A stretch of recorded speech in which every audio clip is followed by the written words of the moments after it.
Welcome to Naturally Inspired Radio, where we expose what's broken in the healthcare system, connect you to real health solutions, and inspire you to take back control of your life.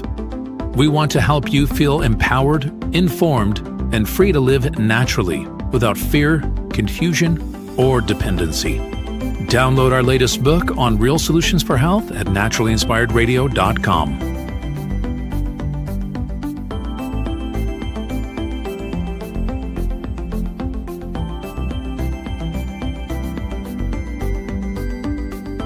Naturally Inspired Radio is a nationally syndicated show broadcast on over 100 radio stations, online platforms, video channels, and podcast feeds. Follow us on your favorite platform today, hit that like button, leave a comment, and engage in our special live stream chats, Monday through Friday, 3 p.m. to 5 p.m. Mountain Standard Time.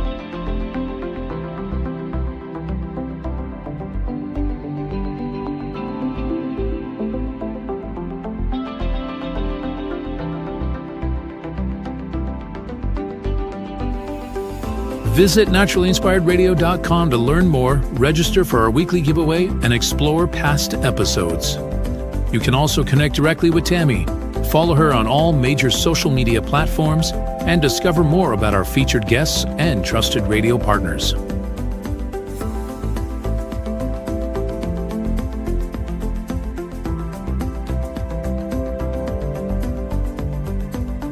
Are you looking for better health? Work with Tammy today and take the first step toward a healthier, more empowered lifestyle.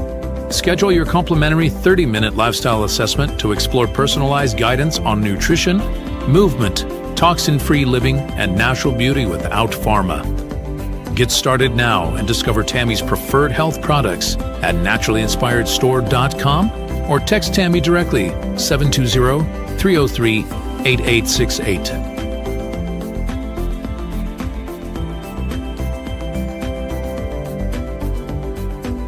Love the show and want to support the movement? Head over to naturallyinspiredradio.com and click on the support tab. There you'll find all the ways you can get involved. Join our Naturally Inspired community, become a preferred customer, attend one of our amazing live events, get your backstage pass for exclusive access, and connect to all things naturally inspired. Thank you for tuning in today. Now sit back, relax, and enjoy the show. Today on the Naturally Inspired podcast, we have Ben Joseph Stewart joining us. Ben is a filmmaker, an artist, a lifestyle consultant, and he is the founder of Talismanic Idols Productions.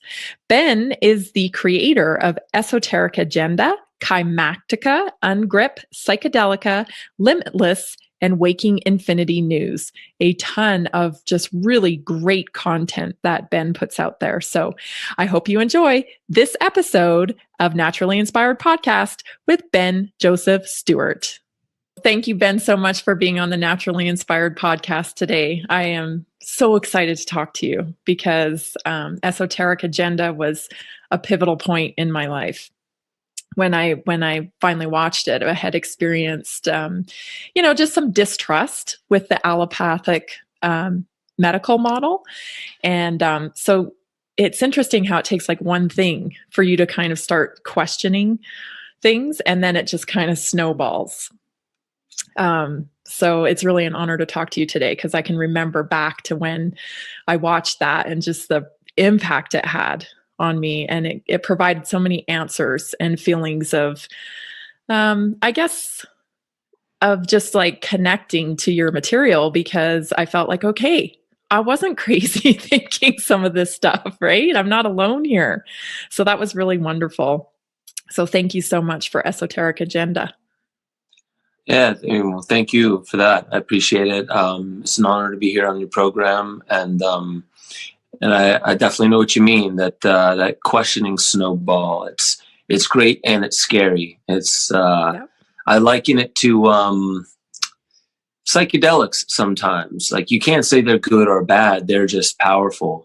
Right. And if you use them in a very intelligent way, they can do very beautiful things. And if you use them in an unintelligent way, it could do the opposite. So right. I feel like our questions are quite the same as well. And we're living in such a world right now, and a lot of people are like, how can't everybody else in the world see what I'm seeing? And I think, you know what? I think it's because when you're talking to people who are asleep, you're not talking about truth or fiction. You're talking about comfort. And we need to hold space for people who don't know how to step outside their comfort zone. They're more comfortable in the herd. So that was why I started making my films to begin with, was helping people see that there are more of us out there, that we always knew something was up. Yeah. We always knew something was up. Yes, and exactly. Some of us have just questioned it until we started realizing, ooh, there's a bigger picture at play. Yeah, that's so true. So tell us a little bit about your journey and who you are. Where were you born and where'd you grow up? What was your upbringing like? Well, I was an Army brat. So I was born in Tacoma, Washington. I moved just about every 6 months. So I lived in, Fort Rucker, Alabama, Savannah, Georgia. I lived in Florida for a little bit. Then I moved out into the Marshall Islands, Kwajalein, which is out between Hawaii and, let's say, Micronesia. Oh, okay. And then that was a couple of years. And then I lived in Hawaii a couple of years. And then I lived in Enfield, Connecticut, Harrisburg, Pennsylvania, Boulder, Colorado, all around. And so, I think the Marshall Islands was really good because there was the Marshallese there was a shamanic culture. They had tattoos. It's part of the inspiration for this storyboard of tattoos that I have going on here. So all the shamanic influences that I've had, and still growing. And that was really neat. I was like 4 or 5 years old there. And I got really sick with tuberculosis, apparently. And then I got put on I forget the name of the drug actually, but it's kind of like radiation pills in a way. So that was even more dangerous than tuberculosis at the time for underdeveloped liver and kidneys. Yeah. So I went through a lot of that kind of stuff when I was younger. I lived in Hawaii, experienced a lot of racism towards me and my brother being white. We were haoles, and it took me a while to understand where that was rooted in. So I began a whole journey where the two things I was fascinated the most by were blue whales and Native Americans for some reason. And I knew there was this connection with Native Americans with the earth. They understood nature in a way that, we seem to have forgotten. So I've always been into that. Yeah. And then as I was getting into high school, I was super into sports. I broke my ankle and I was just like, well, I guess I'm going to start playing the drums or, guitar. So I got into music. And that really started, I started appreciating that more, the direction that brought me. I started singing, and my parents were telling me, don't quit your day job, Very supportive, huh? Well, what was funny about it is they were really supportive, but they also gave me, I guess you could call it, a thick skin. Yeah. I learned how to be in the rock band that I eventually was in, because you take jabs at each other. It was kind of like the rock and roll way. Yeah. And I guess that kind of bled into my films too, because there's people that say your films, they kind of have a rock and roll edge to them. Yep. They have that kind of, and the soundtrack is very cerebral, psychedelic. And that's really what eventually, I was in a band. I was the singer. I never had a problem getting up in front of people singing. Always had an issue for some reason getting up and having a school paper that I had to read. Yeah. But once my soul was into it, I never had a problem going out and doing public speaking. But then I had this freak out moment at the age of 17 where I realized, what am I going to do with my life? I mean, if I'm an artist, if I'm a musician, I have to keep making stuff that people like. Then I'm dependent upon them to keep liking what I do. I had it completely backwards in my head. And I was like, what if I go broke? What if I live in a cardboard box? And I just went down that rabbit hole, and I was like, Dad, I want to enlist in the military. And he was just like, okay, we'll talk about it at dinner. And I was like, no, I want to enlist today. And he was like, and we had a talk, and he was just like, okay, you seem pretty serious about it. So he took me to enlist that day. And, but he encouraged me, don't go the Army. He was in the Army. He encouraged me, go the Air Force. You get the same pay, but they treat you better. So I was like, okay. So I did it. And then I instantly hated it. I instantly wanted out. But he told me, he was like, Ben, you took an oath. And I'm going to tell you this right now. We Stewart men, we don't break our word. So you're going to do this. You're going to go through it. You're going to do what you said you were going to do. Right. I know you may hate it, but you're going to learn what that feels like. You made a promise. And so I did. I spent 6 years in the military. 6. Age 17 to 23. But in that time, I got into a new band. It was called Hyrosonic. We played on Lollapalooza, next to Jane's Addiction, Incubus, A Perfect Circle. Oh my gosh. That's awesome. It was amazing. It was amazing.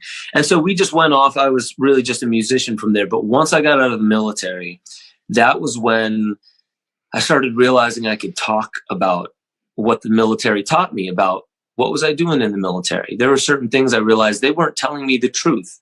I was like in theater in certain places and they weren't telling me the truth. And then I was like, well, it was a need to know basis probably. You know, they couldn't trust a 19-year-old that just discovered alcohol, this top secret stuff, secrets, you know. Right.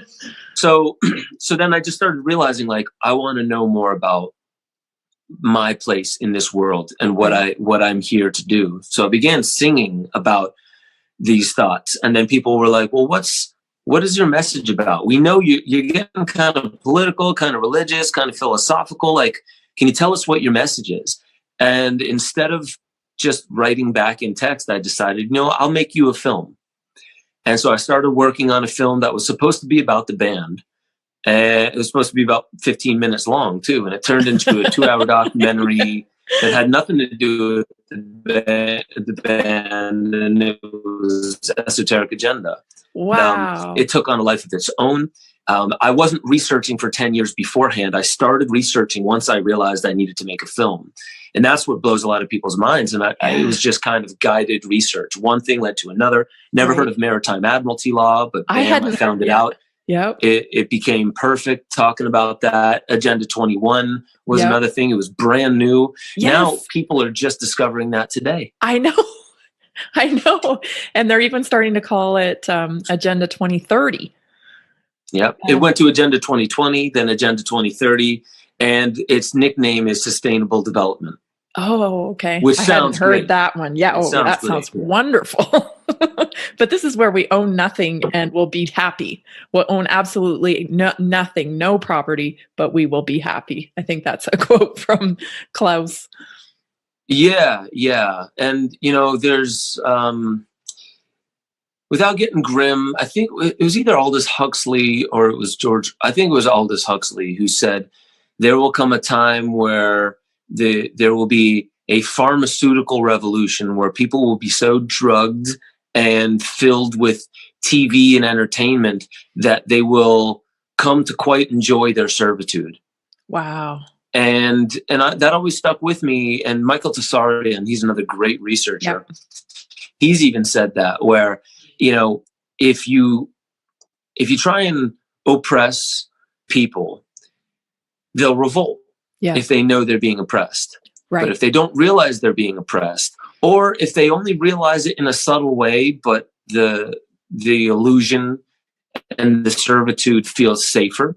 Yes, security. Then people will ask for it. And so if you think about it, as soon as somebody realized that, which I guarantee you was pre-Roman times, it was probably back in Atlantis, if that was actually a place, not just a myth. It was probably known that you frighten people into their brainstem, keep them close to the amygdala, close to the brainstem, then they're not thinking in an expanded way. They're really thinking, am I safe or not? They're in Maslow's hierarchy of needs. They can't reach out and explore and be creative because am I even safe? Do I even know if I'm safe? So watch the news. And what does the news always give you? Fear. It's amygdala tantalizing. It's just like, look what's happening now. If it's not 9/11, it's anthrax. If it's not anthrax, it's the war on terror. If it's not the war on terror, it's cybersecurity. If it's not that, there's a pandemic. If it's not that, it's your neighbors. It's a civil war that's brewing, right? It's always like the world's always about to end. Yeah. And then the people who are least informed, most asleep, it's almost watching their parents argue all they want is the intensity to stop. So they just scream, stop, stop. And the parents seem to know, like, I know this seems very violent, but we actually need to communicate, and we need each other to see how the other is making us feel. And yes, yelling never seems like a good thing to do, especially in front of children, because it's too awakening, It's too jarring. quick. Yeah. Right. But the uninformed masses, and I don't say that in a derogatory way, the uninformed masses, they just want it to stop. They just want normalcy. They want to feel secure, but they don't realize that is part of inner work. And you have to, in a sense, transcend beyond your innocence and realize nobody's going to save you. You are the adult, and we are the generation that needs to make this happen. Yep. And I think we were kind of put into this big system, made to feel so insignificant. You know, like, who are you? Oh, I'm one person. How many people are there? Oh, well, at least 7 billion. Right. So now you know your place, right? And how much money do you make? Right. There's people that make 100,000 times more than you. Yeah. Or way more educated than you. That's another tactic to diminish your, you can't possibly have an opinion. You only have like a GED. How would you know? Right. It's all this authority by sanction, and the sanction is by mob rule. And that part is hidden. It's like, almost like you see the Wizard of Oz from a distance, and you're like, oh my God, over the horizon, there's this huge being, and you get closer and it's even scarier. So your instinct is to run in the opposite direction. But if you go closer, you realize it's just a mirage. And who sits behind that? Yes. This weak, feeble little man. Yep. And that's a perfect analogy for what we deal with. And it's not just saying that the 1% are weak, feeble, because that would be insulting. That's not what it is, even though it may be that. But what I'm really talking about is our fears. They tend to grow and get more and more ominous the closer we're getting to the truth. And then once we finally take that last stand and screw this, I want to know what this is. And you put your hand into it and you realize, whoa, it doesn't even exist. Yeah. And you peek behind it and there's not even a feeble little man. It's nothing. It's nothing. It was you the entire time. It was like Luke Skywalker that went into the cave, cut off the head of Darth Vader, cracked open the mask and realized it was him that he slayed. Or Neo in the Matrix that didn't destroy the agent, Anderson. No, he was Mr. Anderson, whatever, the agent. He didn't destroy him. He entered him and became him, right? There was like this merging of these polar opposites that became the solution. Yeah. And I really think that's where, to get back on point, that's where a lot of us fail to realize that we are not insignificant. We've gotten hypnotized by this numbers game. I'm 1 in 7 billion. I'm so insignificant. This is what we need to, this is the narrative we need to change. Yes, I couldn't agree more. I think, fear exists. It only exists in our mind. We only project it out. And it's because we live so much in the past of past fears or uncomfortable stuff that we've lived through, or we're projecting on what might happen in the future. And we're constantly living in those two states and rarely recognizing present moment, right? You talked about, kind of connecting. And I feel like when we're inputting all this stuff, this negative story that we're taking in, that is actually what blocks our ability to connect through the heart to the truth. And we get to a point where, like I was at months ago, where it's like, okay, instead of snapping and being like you said, just end this already, just end this, give me security or whatever. Yeah. It was more of a snapping of, I just don't give a shit. I really don't care. You could tell me there's going to be a bomb tomorrow and I'm fine. Fair. Yeah. And I think a lot of people are there as well. That is very interesting. I kind of feel like we're always taking in, there's this thing called the trivium, and it's part of the 7 liberal arts. And the trivium is, they call it grammar, logic, and rhetoric. And in computer terms, it's input, processing, and output. Right. And so we're always inputting information. And so I went through a long period after Esoteric Agenda and Kymatica, my first two films. I went through this long period where I stopped watching anything on the news, and I only researched what I wanted to research, and I started feeling so much happier. Yeah. And I was like, this is good for my heart. Right. And I assumed that that would last forever, that's my credo, and that's going to carry me. You know, that's always going to be my boat carrying me. Right. And eventually the world started changing, and I started getting interested in what was going on in politics again, and I started watching the news. But my distance from it for a while got me looking like, you know, a man on his island or on the mountain, just staring down at what was going on. And finally, I entered it again with a new perspective, realizing I get it. All these people that I thought were adults aren't. Yeah. That's like the number one. If you watch anything in politics, they're not adults. I'm sorry. Tulsi Gabbard was like one of the, and there's more than just Tulsi Gabbard, but just in the people who are running for president, Tulsi Gabbard and Ron Paul are like two of the only individuals that I was like, I believe every word coming out of your mouth, and you actually seem like an adult. Yes. And I could say the same for Bernie. I just don't like him as much, but he meant every word, and he's an adult. You know, he wasn't this like, well, let's just, you know, kind of, you know, hit my Twitter page or like AOC. It doesn't matter what side of the partisan line you're on.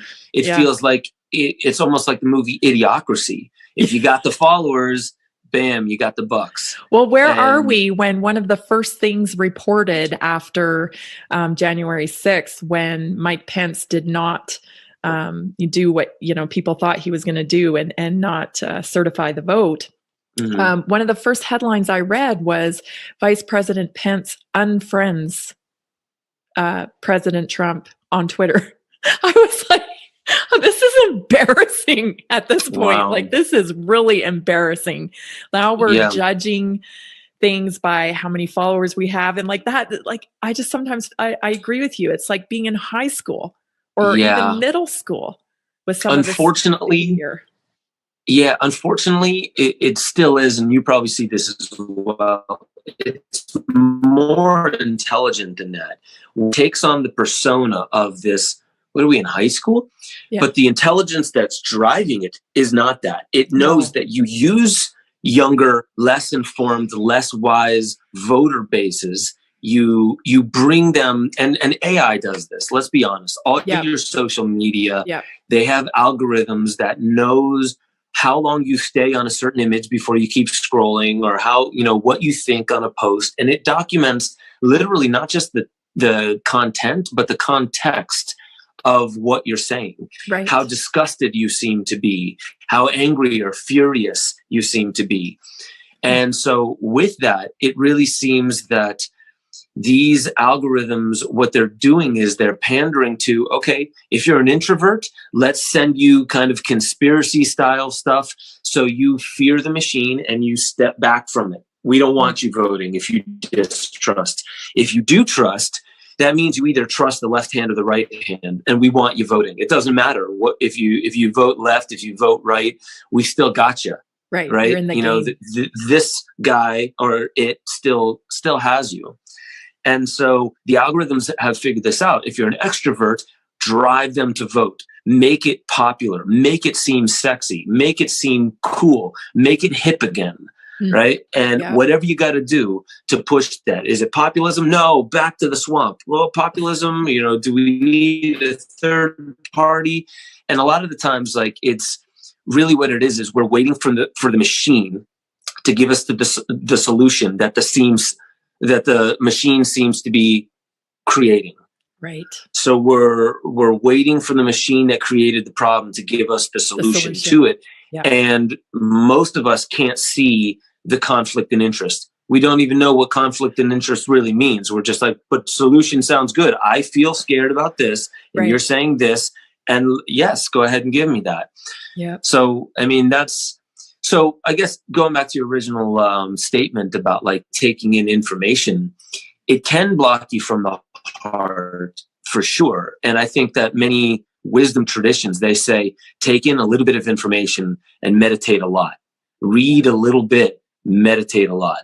Right. And I think most people do the exact opposite in far different proportions. Yes. They read, watch, listen to narrative, social media, 0.0001 meditate.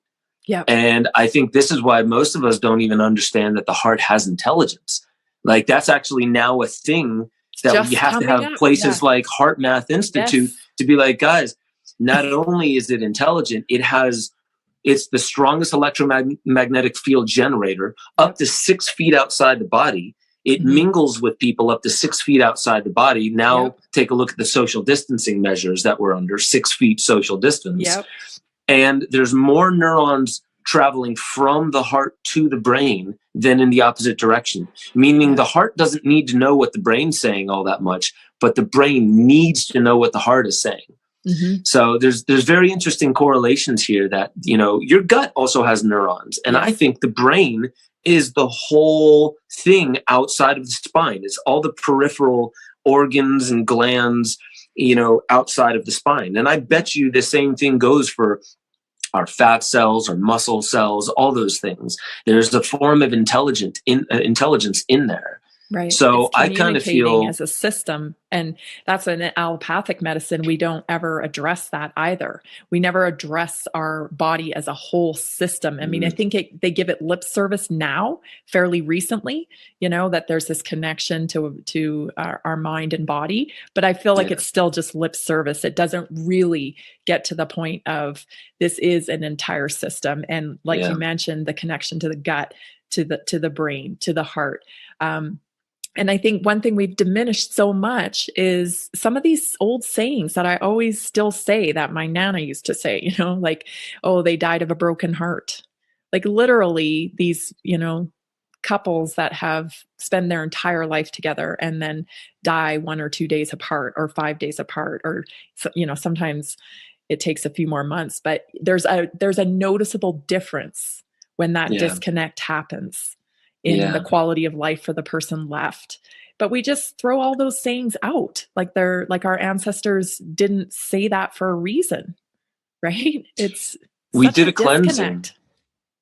We definitely did a cleansing. I mean, like the Rockefeller Institute was very instrumental in pushing away any kind of holistic, absolute herbal petrochemicals came into fruition, and then it was all over for holistic care. And the thought is like, well, then let's blame the Rockefellers. And I'm of the mind that it's like, no. And it doesn't, like, it disempowers you when you have to look for the enemy in specific people. It's like, if you realized your own power, you would realize that was the wrong way to go from the get-go. It was the wrong way to start. So the real way to start is acknowledging your own power, acknowledging that it comes not just from community, but from the earth itself. And there is no disconnection. And I think that the whole way that we look at the body is all these individual parts. Like, well, let's examine the physics of it. You need a kidney doctor, you need a heart doctor, you need a brain doctor. There's such separation. Yeah. And in that, if you think about it, it could also be very brilliant. Like, this way you need an industry that is built. Now, it used to be like, big pharma. No, it's insurance companies, because everything's driven by liability now. So if you think about it, like, if you just find the thing that everything else has to, according to your government, according to all law, everyone agrees, well, there has to be some kind of liability. So it's an insurance company. But if you are the CEO of a huge company, you can remove your liability and put your liability on the company itself. That's why we needed to make companies persons, right? We needed them to be protected under the Constitution as well. And that way you can get the military and paramilitary forces to protect your institution from the people. Right. But wasn't the Constitution written, wasn't it for the people, of the people, by the people? Yeah. And this is a person too. And they have enough money to hire all the paramilitary forces, right? And they have the lawyers to put it, to preempt what's going to happen. We know this how should I say it, a protest is going to happen. We know it. We preempted it because we ran it through our supercomputer. You know, people are going to push back. So let's get our lawyers in place. Let's already talk to, you know, hey, if people start uprising, you need to come. It's your duty, right? And they come and they do their duty, you know. So I guess where I got off on that was we compartmentalize things in such a way that no one person can understand the simple connectivity of it all. And in a way, it's almost become illegal too, which is starting to become the biggest issue. Is many people try to represent themselves in the court of law, and it's becoming harder and harder and harder. And the reason why most people who represent themselves, like vast majority, I think more than 99% of people who represent themselves are unsuccessful. Why? Because it is literally written into the law that lawyers understand how to speak the legal language. It literally is a different language, and that's why in Webster's dictionary, you look up the word person, you'll have a page or less, probably less than a page for the word person. But you go to Black's Law Dictionary, the dictionary that they use. And person will run for like 20 pages or more. And some people have even said, like, there's entire books on all the multiple definitions of person that come from different precedents. So configuration, this is what a person is. And this configuration, this is what a person is. And for your audience that doesn't know, a person now, in legal terms, does not mean flesh and blood. It does not mean that at all. It only means the legal fiction created in your name on paper, now, in digital ones and zeros, and soon to be in the blockchain. Wow. So we're actually not allowed to know the language of that which governs us because, let's be honest, the court of law, most people, they feel governed by it. I'm sorry. Hold on. I got someone decline. I had somebody calling in. No problem. I would put it on airplane, but then we wouldn't be able to talk. Well, that's really interesting because as you're explaining that, I'm thinking of like how much industry and compartmentalized industry drives us. And I personally am just finding myself more and more wanting to pull away from all of that. So like take real estate, for example. Okay. You can sell your own house. It's totally legal, right? Of course you can sell your own house. It rarely happens because the industry blocks you from doing that. They don't let you go on the MLS. They don't let, realtors won't even show you houses that are for sale by owner. A lot of the time they just won't. Right. They've all agreed on a certain percentage that they're going to get paid out.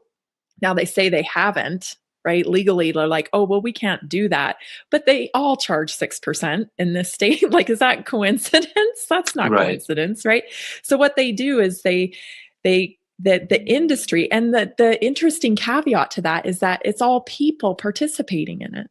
So you're doing this, you're pushing this agenda upon your own people and yourself, but we just are complicit with it. Right? Survivalism. Yeah.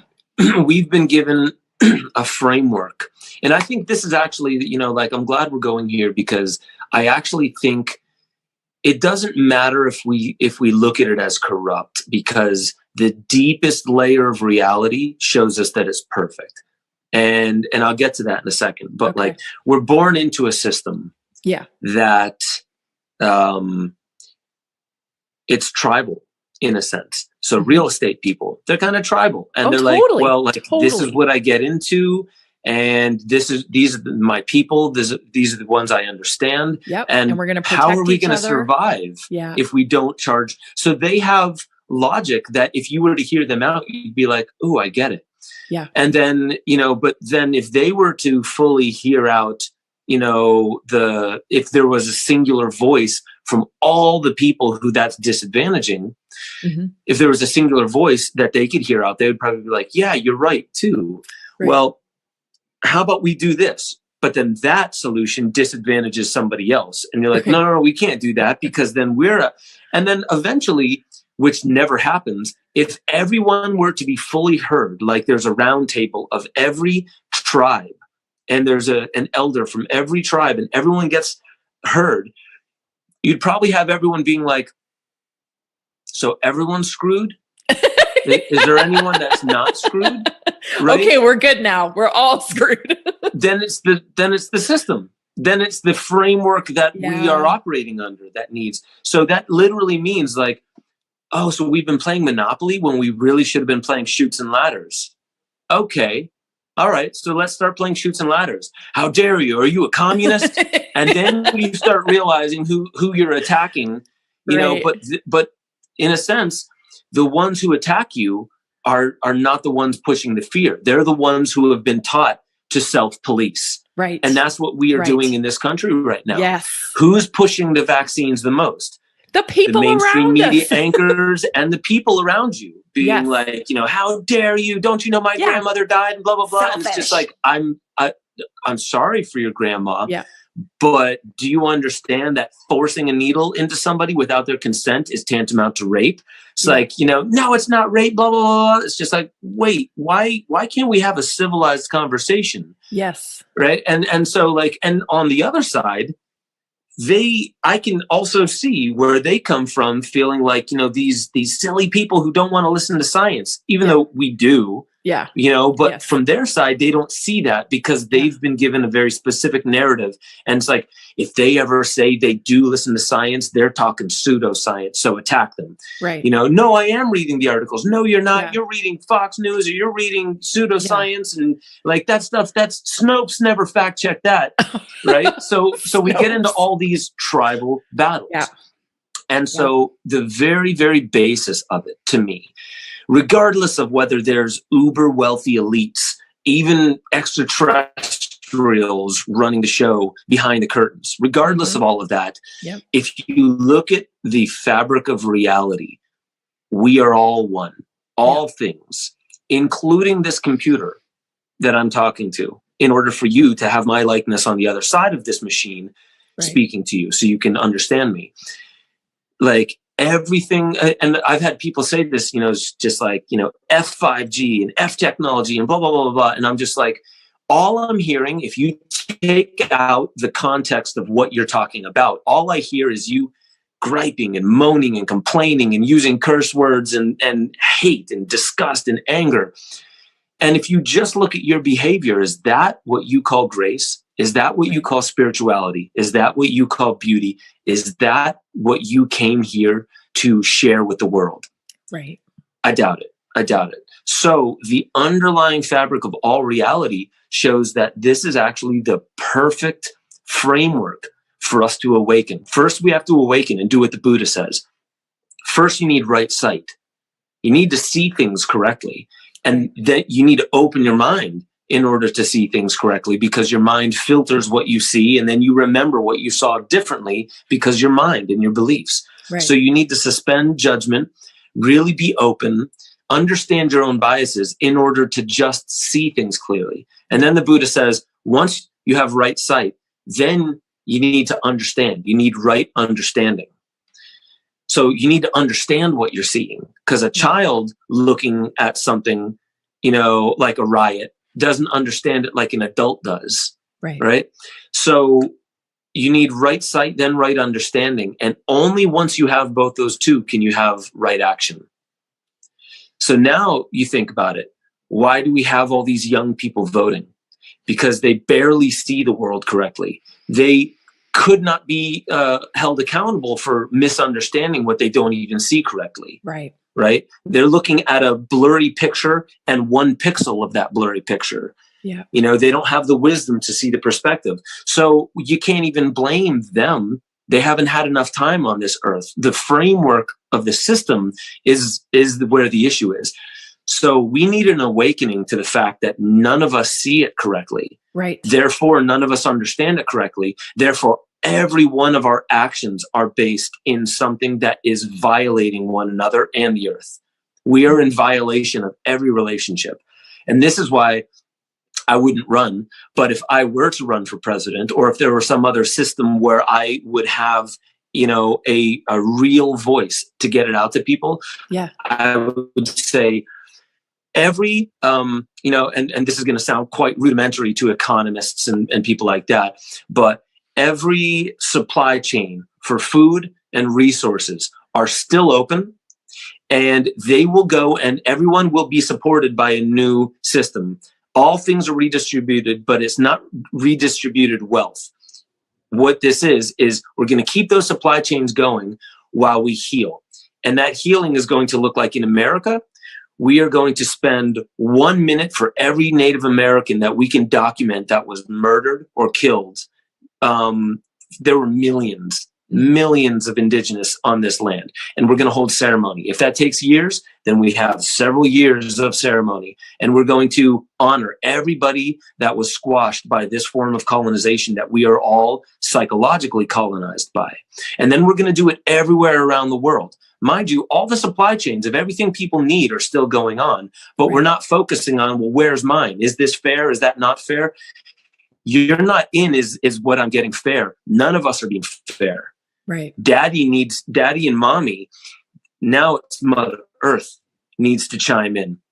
I'm going to take everything away from all of you. You get to eat, and you get to survive, and you get to see what you've done as humanity. Those are the three things you get. And we're all going to hold ceremony until we heal. And a lot of us are not going to like it. And that's just how it's going to be. And we're just going to heal. And it's going to be like an ayahuasca ceremony.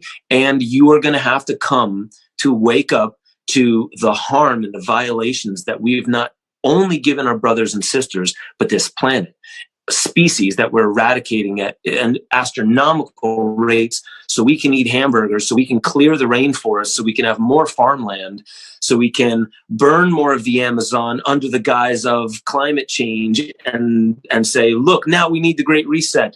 Right. All of it's BS. We need our own reset. But we don't need uber wealthy people saying, COVID-19, I'm going to tell you what we're going to do. I'm going to tell you how we're going to redistribute. I'm going to tell you how we're going to hit the reset button. I'm going to tell you what we're going to do about the climate. No, Klaus, I love you, but you are one voice. So am I. We don't get any different of a voice. If I could do a reverse Bitcoin or a hollow coin, like a holistic coin blockchain, where everybody on the blockchain, open source, no privacy. Nobody gets any more privacy until sex trafficking and child trafficking is done. Nobody gets any privacy. Like, I don't care if you have sensitive documents or if there's national security. Nobody gets it if there are children trusted anymore. Exactly. No one can be trusted. Not a single person. Everything is broadcast from the satellites to everybody's device. Mm-hmm. The algorithms are used to show you who's screwing you over, who's being kind, right? It, like, the Great Awakening could happen through AI, and everything is on the blockchain. There's no way you can unverify it. There's no way you can hack it, right? Or manipulate. And this is how we stay accountable. And mind you, this is a thought process. There's going to be so many people that are like, I came up with 50 holes for that entire argument. I get it. This is a thought experiment. But this is where I would go with, if I had a stronger voice politically or whatever it is, I would say, we're done doing everything except healing. Now is global ceremony. We get to eat to survive. We get, enough water and enough shelter to survive.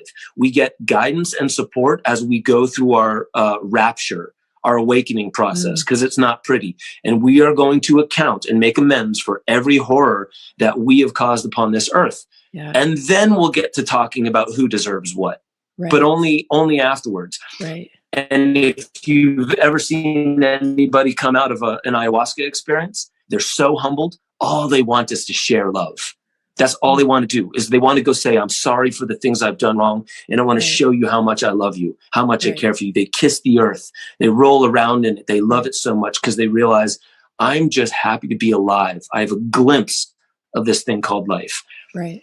That's what I would do. Do you think then, in this healing, that the answer lies in gratitude, extreme gratitude, and then that's what we're lacking? And sometimes, I've been trying to find the reasons for this, because I know that we're right where we should be. We are. That's a fact. I believe that we're right where we should be. But what am I what am I getting from this experience? Right. I'm always trying to figure out, okay, what am I getting out of this? What am I due to learn? And so in this scenario that you're talking about, do you think that if we held ceremony for the atrocities of the past, that we could then let go of all this? I need reparations. I need reparations. I mean, everybody. Can we just agree that, okay, we can put healing to bed, or we can put our pain to bed with this healing? Could we get there? Well, thank you. Thank you so much for asking that. And it's very interesting. Yeah, because we all deserve reparations. But when we all deserve reparations, you typically think, who's the offending party? Yeah. The offending party is humanity, and we're sick. Yeah. So we need to stop thinking of it in terms like that, because even white people were colonized. It just happened so long ago. Irish we forgot that we slaves. had tribes. Yep. We forgot that we had tribes. So, that's, I think it is easiest. You can always feel gratitude, but try telling somebody who feels offended, well, just feel grateful. Right. Right. It's not that easy. No. So there needs to be this impetus or a catalyst for it. And in a sense, it's kind of strange. But if your body is acidic. Could that be this?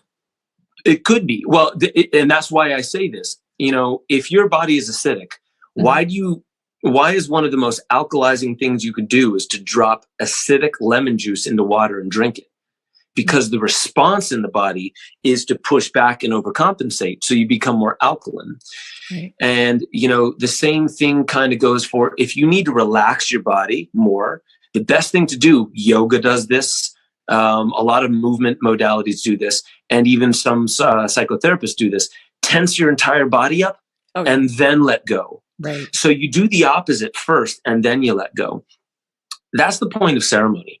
Really, like, how do you surrender into love? You need to face your demons. Yeah. How do you surrender into equanimity? You need to go deeply into your ego and see every ramification of you feeling like you are you and you have to get yours and you need, attention and you need credit and all that kind of stuff. Yeah. You need to go into that in order to really let go.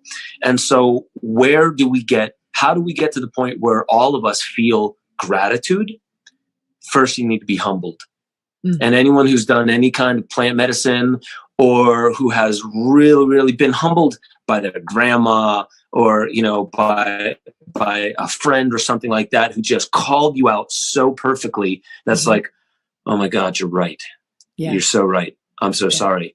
That's being humbled.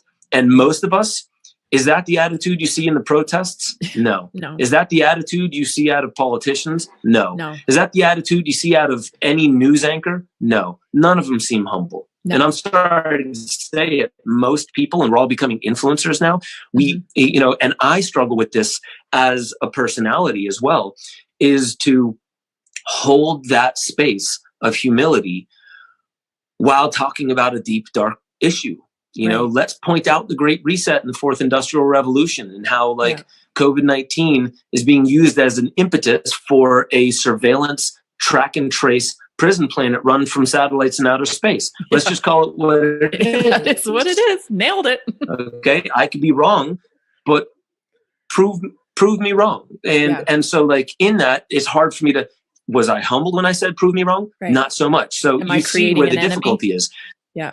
So even the most intelligent and even very, very wise, beautiful people, we fall into these traps. And this is why we need to hold ceremony together, because we need a community support. We can't just wait I hope all the Q people are correct, right? So Donald Trump can save us. That's a lot of people holding on to that. Right. And again, it's this common theme of wanting to go outside ourselves to be saved. Right. And I think there's a lot to be said on your point with, it's being humble, but also self-love and real self-love. Right. Because when you have real self-love, you don't require your ego to be fed. You don't require this constant something from coming outside. When you can recognize yourself as, a spiritual being, and that, your creator is your father, and that you are loved by that source infinitely, then you can bring it inside and be like, well, I don't really need that. I'm good. I'm okay. And also being accepting of your errors, right? We say this all the time, like nobody's perfect. Well, nobody's perfect, but we don't really believe that, because the minute somebody is not right, we just pile on. And the reason why we pile on is because it makes us feel comfortable with our own mistakes, right? Mm-hmm. Or somebody else, but it's always outside. And this is the time, I think, of inner work, real inner work. And I mean, I don't know how to say it more with impact, but seriously, inner work is where we're at right now. That really needs to be focused on. Yeah. And it doesn't happen in one sitting. Mm-mm. And that's why, like, it has to happen yesterday. Yeah. And as we get closer like and closer to this crisis climax that we're barreling towards, it's just the Band-Aid's coming off. It's about to come off. We just keep talking about it, guys. I'm about to reset this bone. Do you realize this? Yeah. Like, all of y'all are playing around, not even pretending. You're not preparing yourself. You're not taking a deep breath. Like, I'm about to reset this bone, and a lot of you are going to be in a lot of pain. Right. And I think that's kind of that's where a lot of the issue lies. I feel like the biggest issue with crisis points in history, which, I've talked about this in my Waking Infinity. There's this book called The Fourth Turning. It says every 80 to 90 years, there's a crisis period. And we are literally, without fail, it's a 15 to 25 year period. And it said, once the inciting incident starts, it will not be any shorter than 15 years, not be any longer than 25 years.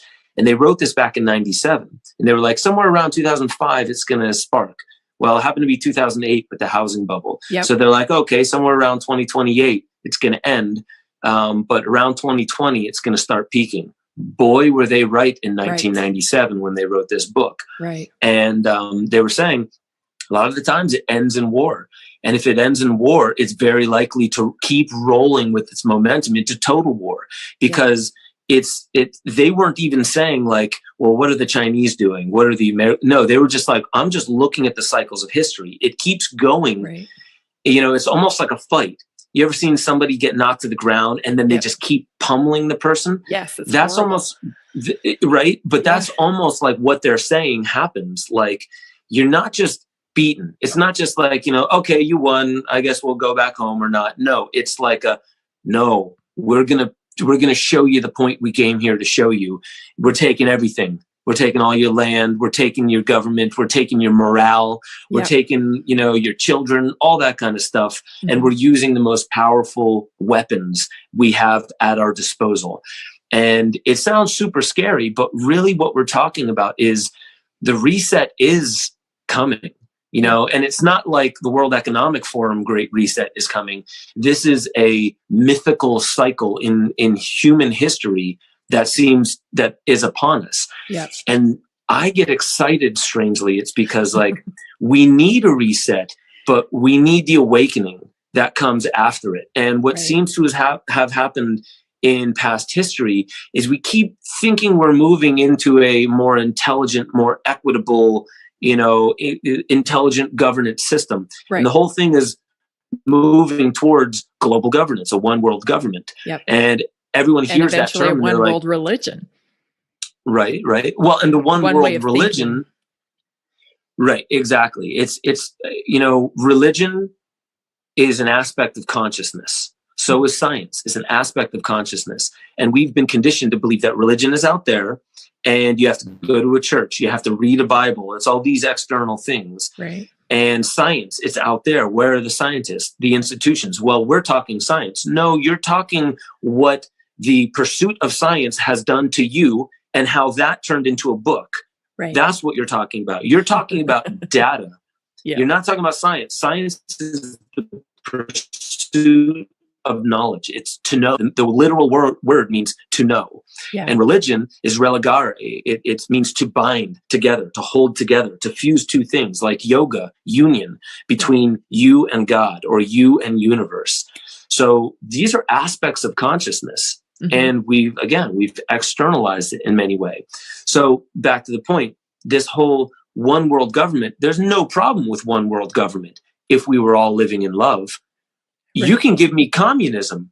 If I knew 7 billion people were living from their heart, I would say, let's play Monopoly as our government. I don't care what ism you give me. Right. If we're all in love, we're going to be a lot better off than the most intelligent ism with no love. Right. I say, give me communism with love than give me capitalism with no love. Because it's not about the ism. It's not about the game. It's about love. And we are constantly, no, there are no atrocities in love, right? So communism historically has produced, atrocities, but not if communism had love and it was based on love, then all of the actions that created atrocities wouldn't be functionable. Yeah, yeah. We always look for the label and the name. Yes. It's communism. You know how many people died in the name of God? People would have probably killed people without the name of God. They're killing people in the name of government. They're like, we're not living in love, and we're sick, and we don't realize it. And this is why I say we need healing. Yeah. We as a species need healing. Right. And really, I don't see another form of government or another economic model or more on the blockchain and more accountability. It's just all these new nuances that we're like, well, I guess that sounds better because it's correcting this past mistake. Yeah, but a correction of a mistake doesn't mean, it's going to be better, improved. It doesn't mean you're bringing it back to a holistic state. Right. It just means, like, if you're center and you're meandering out into infinity, oh no, you're going this direction. Correct. Yeah, that's a correction, but you're still meandering towards infinity. You're not coming back to center. Right. So this is where I say, like, healing needs to be self-discovery. And we need to do that with one another. And we've forgotten how to do that. And there's so much xenophobia. Like, well, do you think it's China? Do you think it's Russia? You mean the humans, our brothers and sisters that speak different languages in that land across the water? That look almost exactly like us. Yeah, that slightly different skin color, slightly different eyes, different language, probably so much beautiful heritage and history I would love to learn about. Yeah. Right? You mean those people? Yeah. Yes, they're my brothers and sisters. I can't wait to learn how to love them better and show them that I mean them no harm, and I wish them only awakening and true love.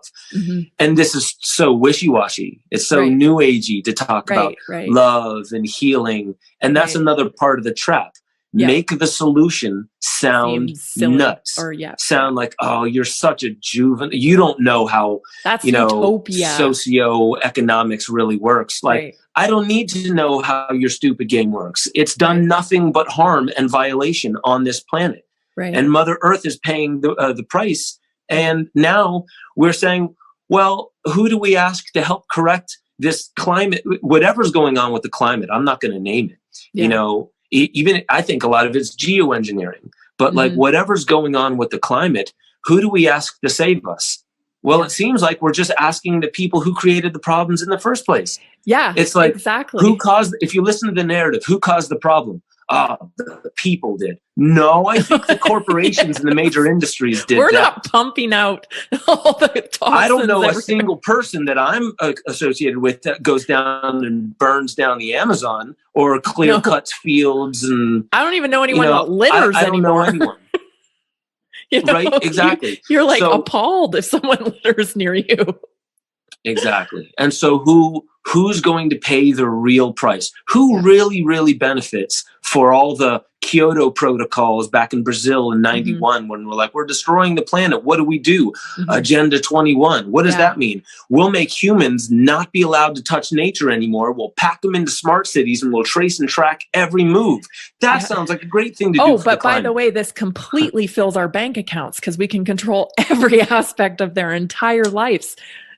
That's just side effect. Right.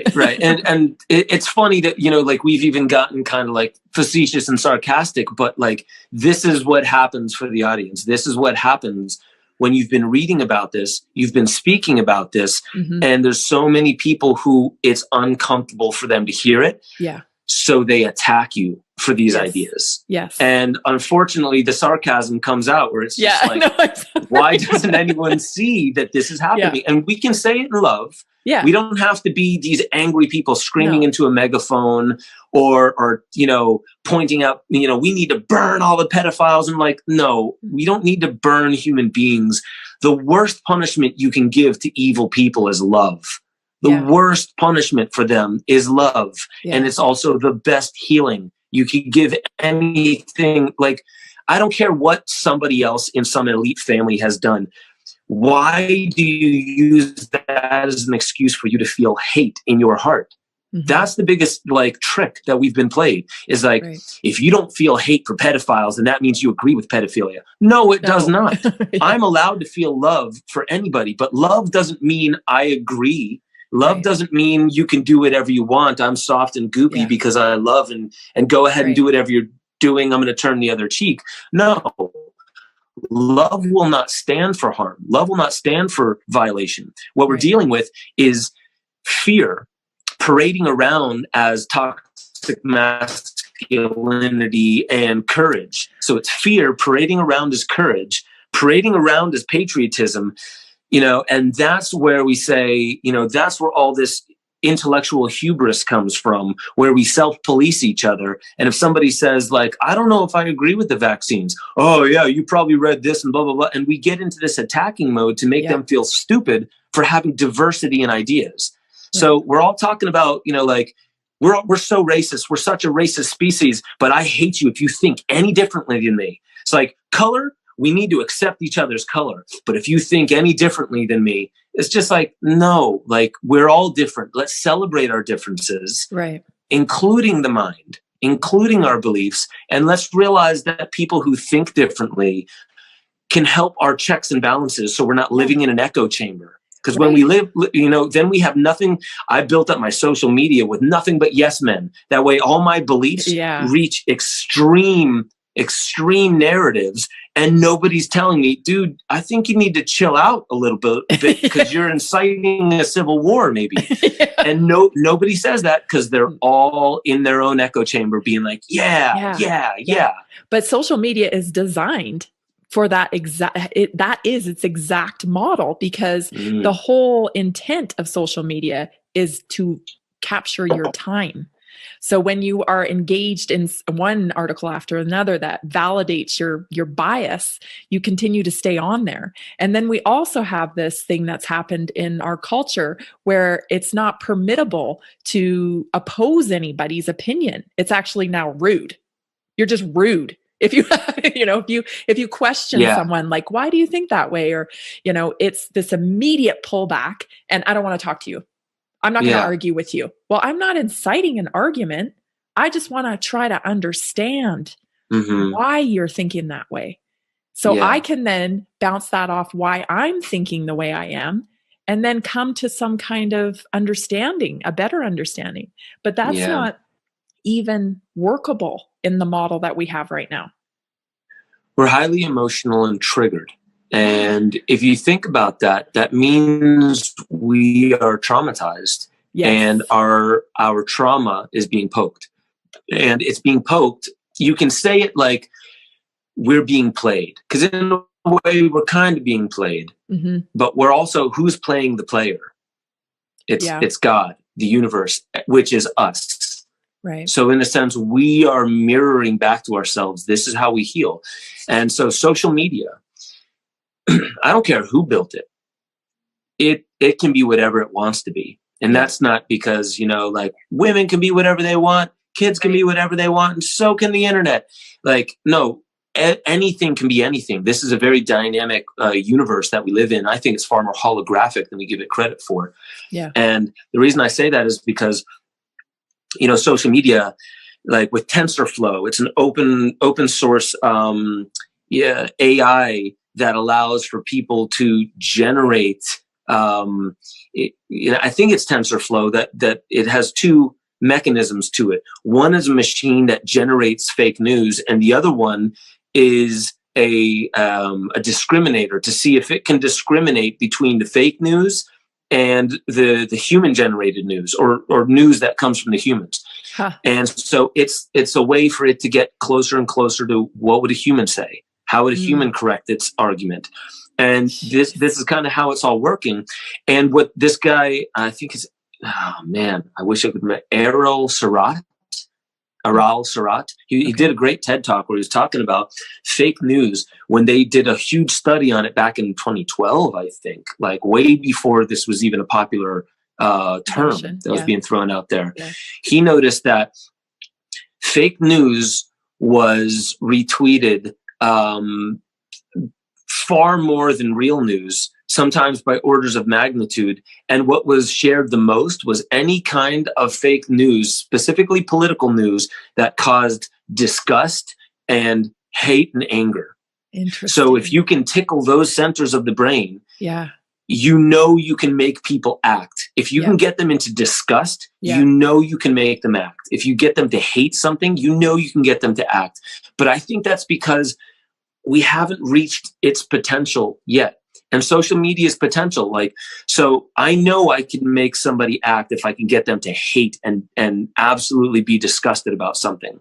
But most of us have not reached that ability to know, how do I, if I wanted to give you an aha moment, right? If I wanted to give you this divine, like a plant medicine or a meditative, epiphany moment where everything in life makes perfect sense in the here and now. And it's just like, oh my God, I get everything. I get it all. A lot of us have had these moments before, and they're fleeting. Yep. If I could give you one of those moments, it would probably be far more effective than hate and disgust. Yeah. But it's far more nuanced. Maybe not even nuanced. Maybe it's far more simple, but far fewer of us, I should say, know how to deliver an aha, epiphany, godlike moment than we do know how to deliver disgust and hate. Right. Okay. How many people hated Trump? I didn't hate Trump. You know why? I've never given myself a reason to use hate as a tool for somebody I've never met. Well, I was going to say, I don't know him. Well, that's the thing. How do you hate? You should be asking yourself that very question from the start, because there is so much hate for one person and you have never met him. You've never had any kind of, I can't tell you what I think about him because I've never met him. Yeah, it shows you, because this is media. I'm going to play you 15 words of Donald Trump, and then I'm going to give you 5,000 words of what he really meant when he said that. Right. And this isn't like right leaning. You can say the same thing for Biden or anyone you have never met in the past, including the Rothschilds, including Klaus Schwab and Bill Gates and stuff like that. I don't care how much you think you know about them. You're also reading puff pieces on people that want you to distrust him and them. So that doesn't mean that they're good and you should just trust what they're doing. It means you should be critical about what's happening on both sides. Issue. Yeah. So you should hold love critically about these people. And so I guess what I mean by that is we haven't reached our full potential of social media. We haven't reached our full potential of AI. And so many people are so distrustful of technology because they're like, it's the anti-God, it's the antichrist. And I'm like, you telling me God is all-knowing, all-powerful, can do anything, but can't figure out the internet, can't figure out technology? It's like, I think you're being limited in your thinking. I think we're scared. So we come up with terminology so we could say, look at the enemy. Everyone look at the enemy. Again, you're externalizing it because you've now found that one little sliver of extreme darkness inside you. Right. And it's being poked. The trauma is being poked and we're triggered. So we need other people to hate what we hate so we don't feel so alone in our hate, because then we might have to actually look within and realize, I'm holding the hate. Wow, that's where it is. And then you have that extreme dark moment that leads to even the slightest bit of light lights up the entire room. You don't need much of it. And this is the moment of humbling I'm talking about. Yeah. And I think AI, even my wife had this discussion. There was this AI robot I think it was in Tibet, and a monk actually wanted this AI robot to be able to read from scriptures of Buddhism to an audience and answer questions by going back into its log and reading scriptures to the best of its ability to answer the question. Right. And you know, my wife, very respectfully, because she pointed out things that I didn't see, but she was just like, I don't know. It's like, it's contemplative. This thing can't just give you the answer. You know, Right. It's contemplative. That's why you have a book or an idol or something that doesn't move and doesn't talk, because you need to come up with the answer within. And I was like, I totally agree. But I know there's something else to it. And I meditated for a second. I was like, you know what? If a stationary, non-speaking idol can make you look within, why couldn't a speaking AI robot help you look within as well? Why does it just have to be because it's talking and because it's using electronics and circuits and wires that it has to be a bad influence? It just automatically, universally, it has to be bad because there's circuits and wires in it. So then I started to think, what is the internet? What is this ecosystem of machines, this Internet of Things, as they call wires. It's circuits and wires for sure. But like, what are we? Are we just flesh and blood and bones and microtubules and neurons? And no, there's something animating us. Yeah. So how can we say, you know, we always say, well, a wise man knows himself to know nothing, right? Yeah. It's only a wise man that knows he or she knows anything for nothing. sure. Yeah. So how can we say we absolutely know what the internet is? How can we say we know it will never be intelligent? I don't know if it'll ever be a human intelligence, but what if it is its own kind of intelligence? Yeah, you know, they say super AI and it can think a million times faster. I don't think we know how fast we can think because we think only in intellectual neuronal terms, right? We don't realize how quick the heart can think because we're not mapping it. There's so little science on that. Yeah. So then I started thinking, well, our phones are listening all the time. We know that now.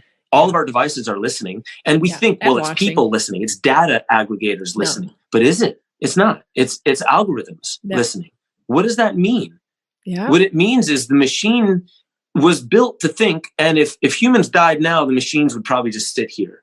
But if we get it to a point of self-sufficiency, maybe it's like right now it's in the embryo. You can't just cut it out, right? You can't cut the umbilical cord. It's still an embryo. Mm-hmm. But what about, and what do you do when a baby's in the belly? You nourish We seem it. to sing to it. It's like, hey there, Nourish hey, let me sing you some songs. And it's proven that even things you do before you conceive affect your child. Yep. Your grandfather epigenetically has affected you. Yep. Robert Sapolsky found out that people who had famine in Holland in World War II, their great-grandchildren, or I think it was their grandchildren, had 50% more likely obesity and diabetes. Because they're wired to survive. Right. Yep. So what are we? We don't even really know what we are. So how can we say what the internet is? And the whole purpose of what I'm saying here is I don't think we've found our even scratched the surface of the potential of technology in being able to help us just be, what if it helps hold space like a shaman, right? For our awakening. And it notices your heart rate is going up, breathe. Right. Here's a sodium tablet. You're dehydrated. You know, like who knows what it can tell that other humans couldn't.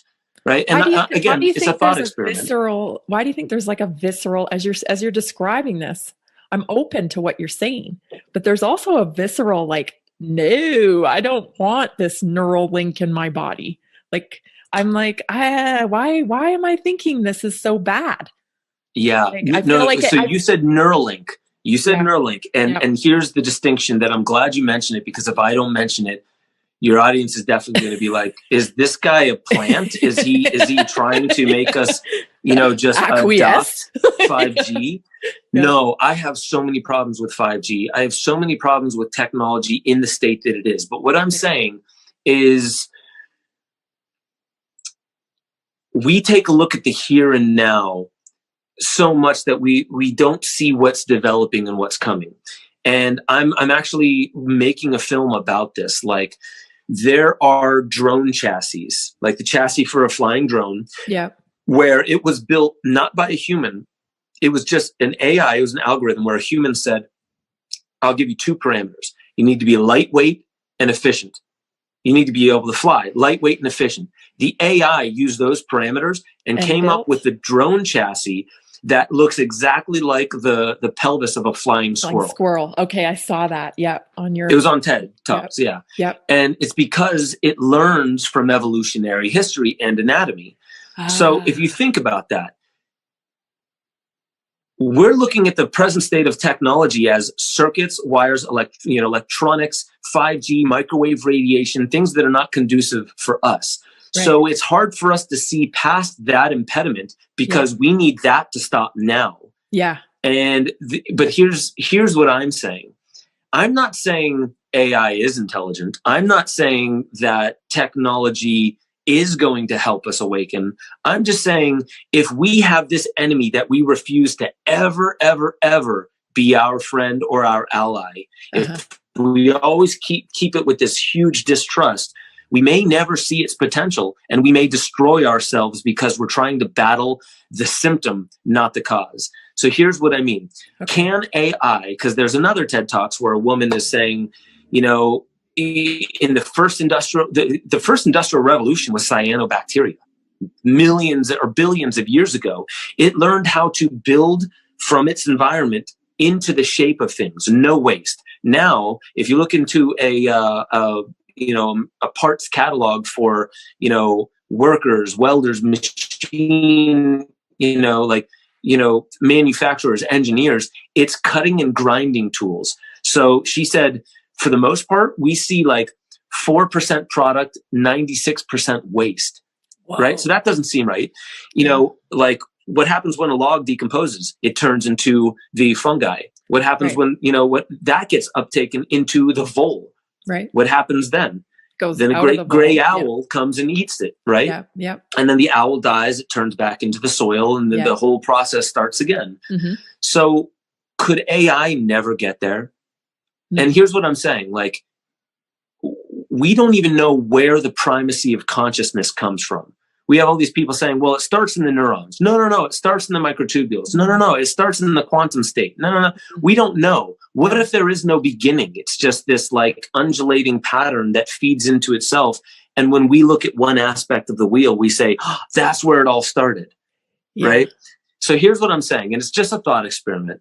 And I love these thought experiments. But what if AI got so intelligent 50, 100 years in the future, going million times faster than we could go through all of our human empirical data.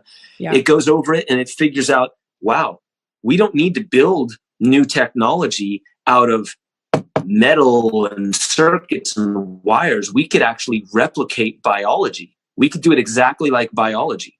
And then what's the intelligence working through it? Where's the intelligence feeding into it? And this is why I said, why can't you say, I love you, internet? Why are we so afraid of that? And so you mentioned Neuralink. Mm-hmm. I'm not putting Neuralink in my head. No. Because it runs off of modern day 5G technology, which if you look at anything, it'll tell you it opens up your voltage gated calcium channels, which creates hundreds of physiological effects in the body. And it's just not good. Let's just put it that way. Yeah, it's not Doctors around the world are saying this is not good for humans, for insects, for the bees, for the planet itself, for the ionosphere. It's not good at all. But what are we talking about? Are we talking about the symptom of the stage of development of our technology? Or are we talking about human ingenuity? Not even human, because we're calling it human ingenuity, but what made us? Viruses helped us evolve to where we are. Our mitochondria is not human in origin. It's bacteria. Right? Yep. There's horizontal gene transfer between organisms of bacteria that mate and they share genetics. Mm-hmm. Viruses change our genetics. The mRNA vaccines are there to help change our genetics. Yes. We don't know what we are. We keep saying we do. And when you can say, oh, I know the answer to that. I know what a human is. So I know Ben Stewart is wrong about saying AI could ever be intelligent or technology could ever house God, right? Yeah. I say you're not wrong, but I don't believe you're 100% right. And this is where I say, I don't believe I'm right. I just use thought experiments so I can suspend my disbelief, knowing that I know nothing. Prove me wrong. Right. I do what Socrates said. You hold skepticism and open-mindedness together. Most people are like, you can't. You have to hold one or the other. No. You can be open-minded and still skeptical. You can hold those at the same time. Because if you go too far into skepticism, you turn cynical, where you don't believe anything regardless of the evidence. And there's a lot of cynical people out there.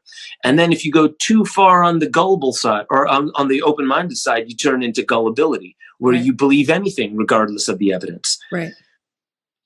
Let's not pretend like we've answered anything. It's all subject to change. Because if you look at the history of science, it's the history of most people being wrong about most things most of the time. Yeah, until we wait for someone to prove them wrong before we move forward. Very little science is permanent. Yeah. So what I believe it is we've got the whole framework wrong. We think science is proving facts, and those facts are immutable laws of the universe. But those things are always washing and changing and transforming itself. Why and are then we so have a paradigm uncomfortable shift. with that? Why are we so uncomfortable with not knowing? Think about the beginning of the pandemic when nobody knew anything. Think about the energy. Think about the energy of us at that point, right? So making up stuff to try to answer questions that we don't know. But we're so uncomfortable with what you just described of just like, let's just say we know nothing and just be. And then take things as they come at us and assess and react accordingly. Why we're so uncomfortable with that? Yeah, I think it's beautiful, actually. It's because I choose to. Whenever there's a question that just irks me, like, why can't we? Okay, instead of thinking, how's that bad? How's it perfect? And what would happen if we just knew everything? Yeah. What would happen if we knew that we didn't know anything? Like, I kind of feel like what turns this thing called the human, or I keep saying the human experience because that's what I'm having, right? But like, that's only because I identify with this thing and I'm not identifying with the cosmos at all times. So you could say, yeah, well, now you're having this ego experience and ego's bad. No, I'm allowed to have this. And I only have it for a short time before I die. And I probably go back to the all. Right. So what if ego is like, thank you for giving me ego. Thank you for allowing me to forget. Thank you for allowing me, thank you for giving me a mechanism that pushes against wanting to stay open or being perfectly enlightened, because then I'm just there. Right. Then we're all at the finish line your standing choices. around. And, it's like, then we're all at the finish line standing around being like partying all day long. Would you watch Lord of the Rings if it started at the end and for 3 entire movies, it was just people celebrating? We wouldn't watch it. Why? It doesn't represent that core hero's journey. Right. And you could say that the hero's journey is a faulty program. We are destined to love turmoil. We are destined to trip ourselves out of that unity state back into, a separate, isolated state where there's turmoil and infighting. But maybe that's it. Maybe it wouldn't be what we think it is if we were 100% in that 5-MeO DMT state all the time. Right. Maybe that would be torture. We don't know. I don't know. I've been in that state, but maybe it's only incredible to be in that state because I've only been in there for a 0.0001% of my life. Right? It's this pushback of perspective that we need in order to value. We're in the school of life. Yeah. It's a playground. We learn by playing, and sometimes we play too rough and we hurt other people's feelings, and sometimes we do what the bullies do and be like, I don't care if I hurt your feelings. What, are you going to cry about it, right? And other people are like, I'm sorry, I didn't mean that. And we like that side, and we hate the other arrogant side. Right. But what if the other arrogant side needs to push to the periphery? Yeah. Because only then can you have the most beautiful epiphany, like, oh my God, it really is all about love. And I needed to forget to have this moment, to eventually forget again so I could start all over. I don't know. Again, this is why people avoid philosophy, because It can I just ended this whole thing with, well, here's the answer. No, I ended with, I don't know, and neither do you. I don't believe that any of us really know. And that's most gurus, people who would say, it seems like they have it figured out, right? Because they're in that equanimity state and balanced state all the time. Yeah. What do they say? Like, you know, am I on the right path? Keep walking. Yeah. Keep walking. Yeah. I want to talk about DMT Quest because I watched it last night and I thought it was, first of all, you're a beautiful filmmaker, you know, just the texture and the color and the music and everything. It's just gorgeous. What you do is gorgeous.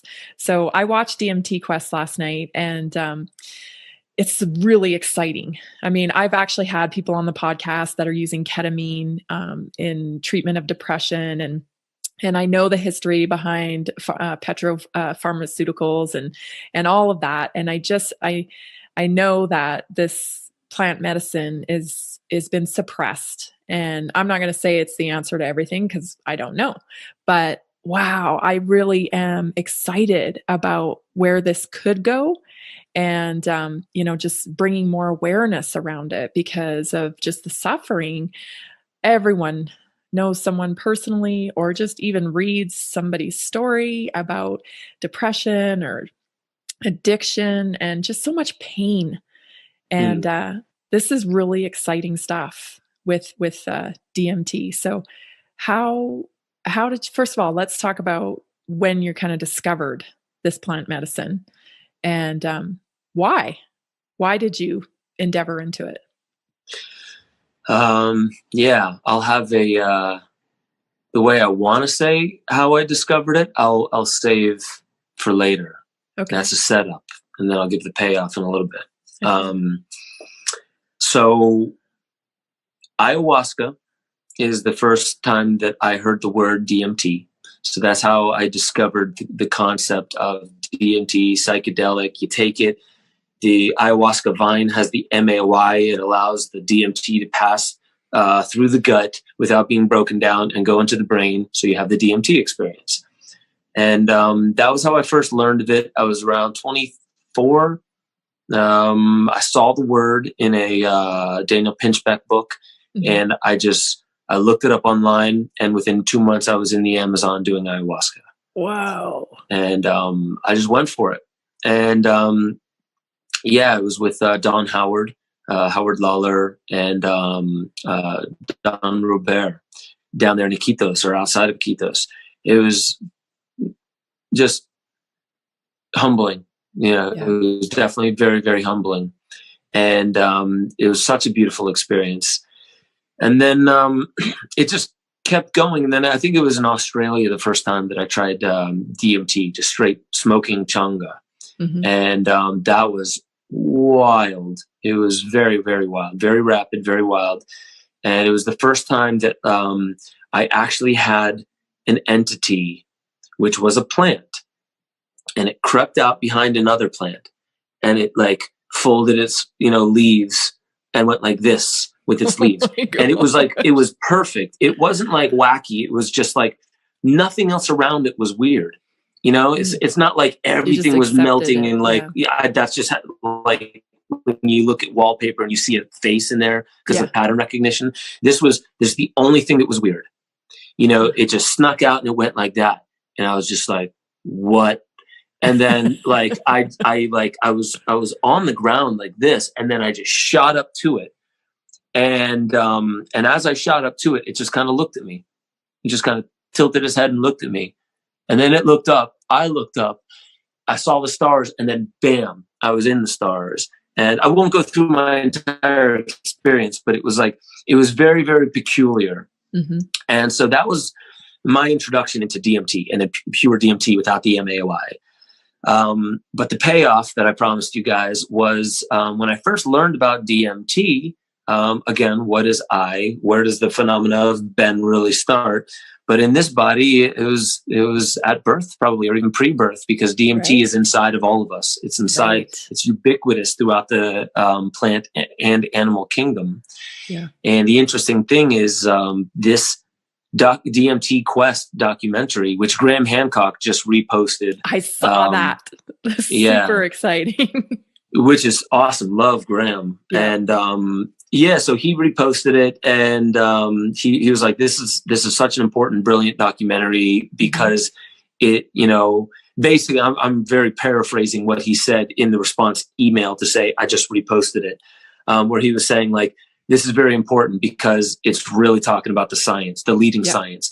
And so many people, they go off of old science and they're still speculating because, I read DMT, the spirit molecule. Yeah, a lot's happened since then. Even though this 20 years ago, man, 2001, 20 years ago. That was 20 years ago? Holy moly. I was saying 20 years like it's nothing, but I know. Okay, that's a lot, It's a lot.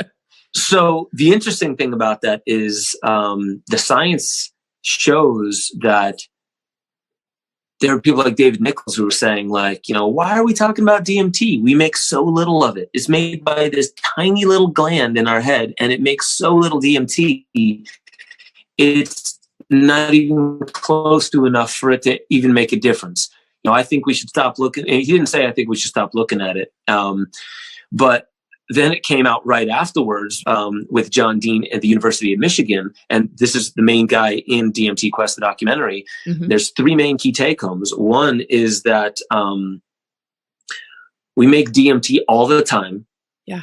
So it's all the time. It's not just at birth, death, near-death experiences, those kinds of things. All the time we're making it. We also make it at comparable levels to serotonin, dopamine, and norepinephrine, which is incredible. Really interesting. Right. Yeah. And in that, and there was one other, we make it throughout the brain. And it's not even proven where it starts. We know that the choroid plexus in the ventricles, which produce the cerebrospinal fluid, it has the enzymes to produce DMT. And so that's the most that we know right now. Is where to know the enzymes are. Because that was new information to me, that DMT is it just housed in the lungs? It's being produced up here, but it stores in the lungs? The enzymes are present in the lungs, but INMT and AADC need to come together in order to push tryptophan, which is just, it's a essential amino acid that we get from food. Mm-hmm. So tryptophan is that, like, when you eat turkey on Thanksgiving and you have that tiredness, that's tryptophan.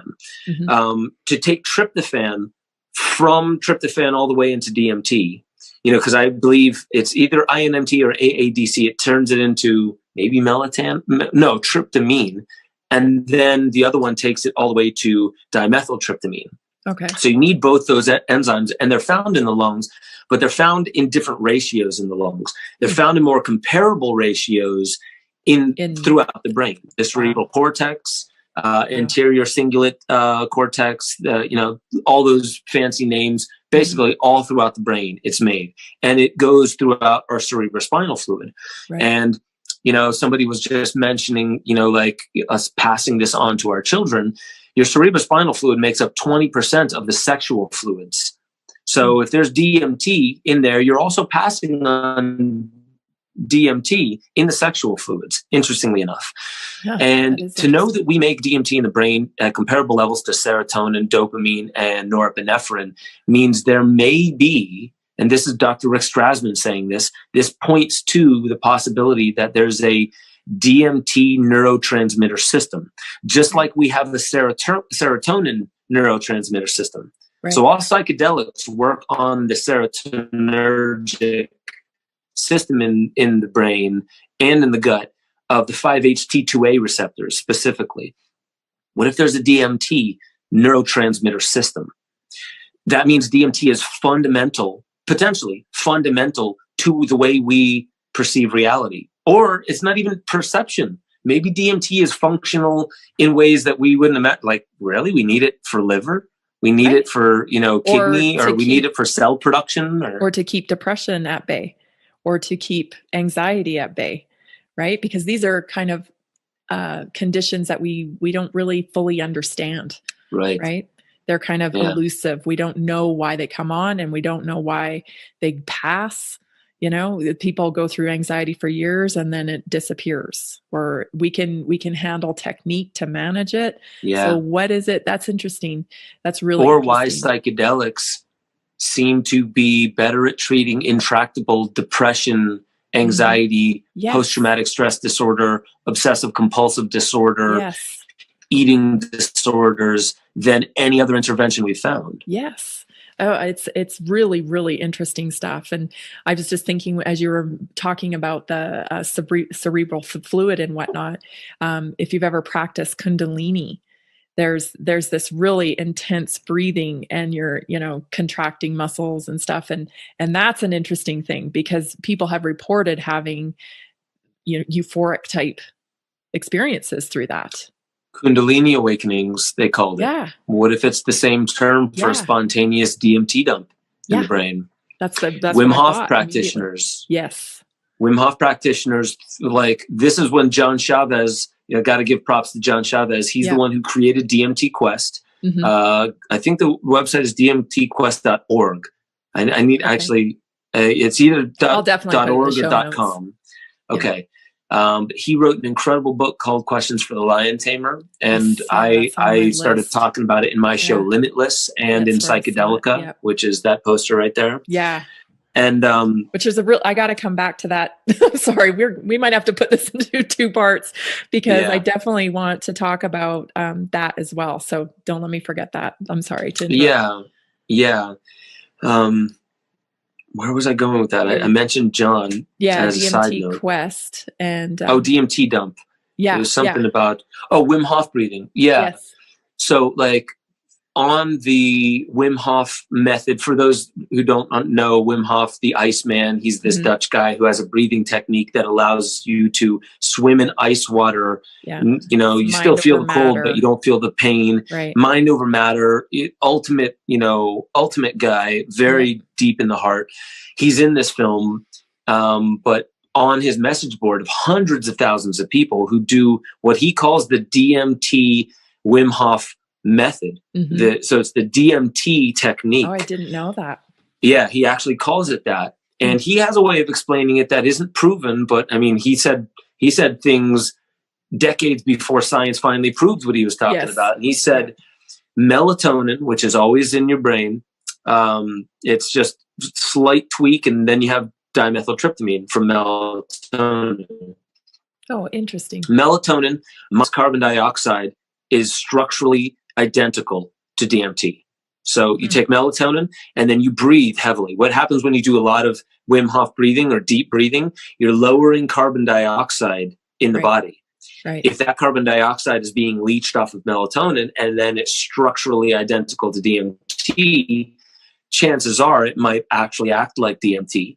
And so, in that sense, I guess what I'm saying is, hundreds of thousands of people using that technique. The reason why they called it that is because people throughout the, 2001 and beyond were like, I've done DMT and now I do this breath technique and I'm having almost identical experiences. Right. Which means we're able to access it naturally without taking anything. So Wim Hof is even saying, I'm experiencing the same effects from people, not DMT effects, not just DMT effects, but people are coming back from their depression. They're healing their anxiety. They're stepping into their power. They're getting over these weird psychological issues because of the breath technique. And what I think that is breath is your first, it's your clearest communication mechanism to your nervous system, and you can control it.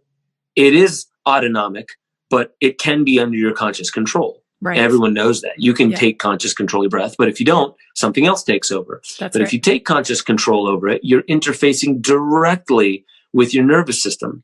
And this is why meditation is based around breathe. Just focus on your breathing. In breath, out breath, nothing else. In breath, out breath. Why? Because it's just you spending quality attention and quality time interfacing through your nervous system with the core of all that you are. And maybe that's where the depression starts to get alleviated. Because what happens when you don't listen to your kids? They can either get angry, they could get anxiety, like they don't understand the world, they can get depressed, right? So we're looking at the symptoms, but where's center? Center is giving attention to that inner child and being like, I'm with you too. Yeah. I hear you, and I'm just going to breathe with you. I'm going to give you attention. Me, this thing that I forget for the other me, the worker, or just the dad, or the influencer, all those other little me's, but I forgot about the real me. Right. Maybe that's where my depression, anxiety, obsessive compulsive disorder, all these mechanisms of control or mechanisms of defeat and surrender, but limp surrender. Yeah. You know? This is so interesting. As you're saying this, I'm thinking back to what we were talking about earlier when we're talking about, you know, kind of forcing that focus, right? In order to realize that, hey, this is what matters, right? And if you've ever dealt with anyone that has anxiety and you're trying to help them through that, the key is to bring it right back to breath with them, right? Look in my eyes, breathe. I'm right here. Right? Like it's focus. It's taking out all the other options. So, and now let's take a look at, you know, I don't want to just throw it right back in the old topic, but the first thing you said when you said like breathe, what I do with my daughter or my children when they're freaking out, I put my forehead on theirs and I just breathe with them. Like, come on, breathe. That's you're demanding their focus. Yeah. What culture does that, where they put their foreheads together and breathe each other's breath? Oh, Native American, right? Native Americans, but the Hawaiians, they call it the ha. Oh, I didn't know that. And what's funny is when I was called the haole, it's actually ha ole, without without breath, because we would shake hands, right, at a distance. We didn't breathe each other's air. And so really the interesting thing is also we have these masks now. And I did something on Waking Infinity News where somebody put a little sensor, carbon dioxide sensor inside the mask, and it quadrupled or probably doubled the carbon the highest that the spectrum of carbon dioxide is supposed to go. And the highest was 5,000 parts per million. And that says brain damage and death can happen. And then you go to 10,000. You're doubling the possibility of brain damage and death on this spectrum. Okay, somebody just made that chart. They could be wrong. A lot of people, you don't see people just dropping dead because they have a mask on. So obviously we're resilient in some way. Right. But now imagine that's a carbon dioxide, thing. Well, we were just talking about carbon dioxide. Wim Hof breathing lowers carbon dioxide. What does this thing do? Makes your brain fire more sharply. When you have more oxygen, you think better. You're more apt. And I've said this before, and I don't, it's just my opinion, but I feel like this is a dumbing of down, and it feels. There's so many things. I don't wear a mask. It also feels like this. Yeah, it feels like this. In my heart, it feels evil. I get a sense of evil from it. And I can't explain that to anybody. I know that's not a rational argument to not wearing a mask when you're requiring one because you're angry that I'm not. But I can sincerely tell you that I feel evil. Yeah. Have you heard of why fluoride was put into the water in the gulags? Yes. Why? It's to dumb us down. Dumb them down and to make them docile, passive, right? Yes. Passive. When somebody's hyperventilating in the movies or in TV shows, what was that funny thing that they would do to show that they tried to calm down? The paper bag. Paper bag. Yeah. Why does that help people calm down? I think it's because it actually makes them focus on something. I mean, there's that component to it, but also it's breathing carbon dioxide. Yeah. So, but this is again a focus, right? This is a focus. So if it's like when we become obsessed with a problem, I don't know if you've ever had that issue. I have in the past where I become obsessed and it starts to overtake my thinking on a daily basis. Yeah. Part of your brain is being used to to worry or to obsess on a problem. Mhm. This is part of your brain being used to obsess on a problem. Am I wearing my mask right in this store? Is someone going to tell me something? I'm feeling kind of hot. I feel nervous. Yeah. And so it right away, part of your thinking is being occupied.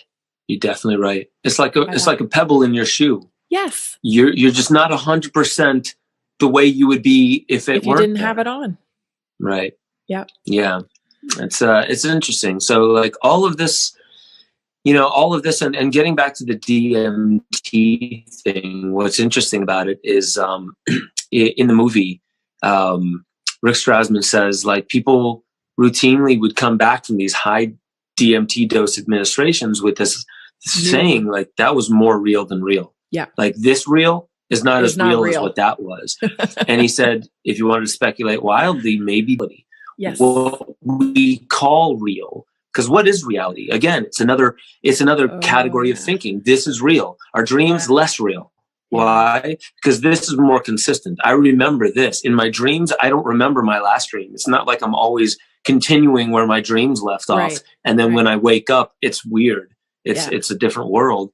Yeah. So, but why is that more real than real? Why was that something that so many people said? And so I think this also kind of shows you what Aboriginal dream time was all about.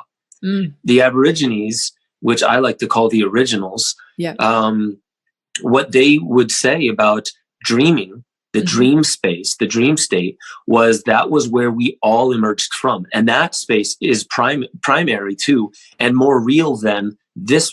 This is the illusion, and we are being convinced of the illusion, and we're forgetting the malleability and the infinite nature of reality. So I'm smiling because I had that thought when I was very little. Really? And I kind of scared myself. Like I might have been 6 or 8. And I had the thought that what if my dreams are actually my life and my life is actually my dream? It comes from this idea of continuity. How do you know this one's more real? Oh, because of continuity. Well, where did we come up with the idea that continuity equates to reality? There's no continuity in your dreams.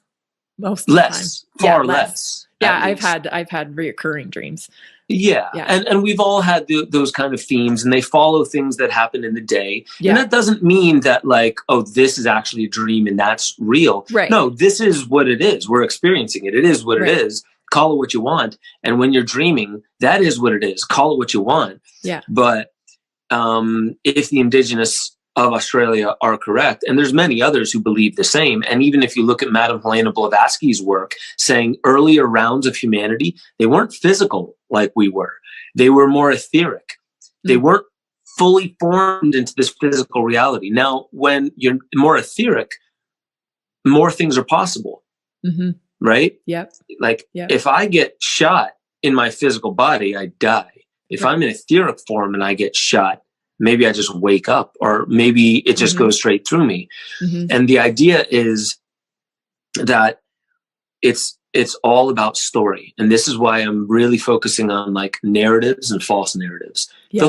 Everything is story. Our oldest science, and oldest art form is telling stories around the campfire, or telling stories and passing those stories on. Oral it's like memes, they self-replicating in a way. Yeah. And so in that respect, if we take a look at, well, I know this is real because of continuity, I can remember, I have more to hold on to, then it may be we call this reality because we feel safer, because we have reference points to hold on to.